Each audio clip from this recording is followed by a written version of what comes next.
Hello everybody, welcome once again to Code Invasion. In this tutorial, we'll be learning how the shift method in JavaScript works. The shift method in JavaScript is an array method that removes the first element in an array and returns it. This might sound complicated, so let's see how it works in code.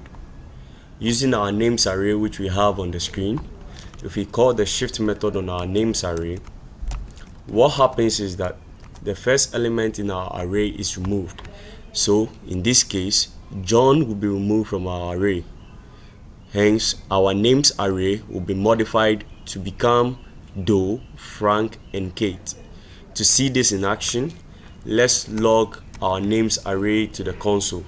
To do that, we'll simply type console.log and we'll pass in our names array. Now, let's run our file in the terminal to see it. To do this, we'll write node and then we'll hit spacebar. Then we'll write our file name. Type in our file name, in this case index.js. When we hit enter, just as we expected, we see Doe, Frank, and Kate. The John, which is the first element in our array, has been removed. Also, recall that the shift element not only removes the first element, but it also returns it. Hence, we can store that element in a variable and use it somewhere else. So, let's call the variable first name. Const first name equals names.shift.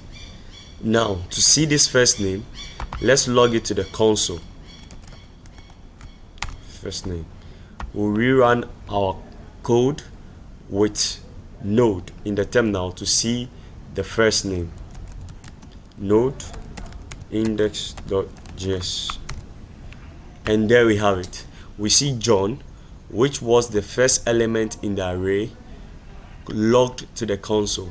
This is because we use the shift method to remove the first element, which is John, from the names array, and we stored it in the variable called first name, which we logged to the console with this line, the line on line 5. Now, when we run our file in the terminal, we then see John logged to the console. That's it for the shift method in JavaScript. If you like this tutorial, kindly hit the like button, subscribe to the channel if you haven't already, and I'll see you in the next one. Thank you.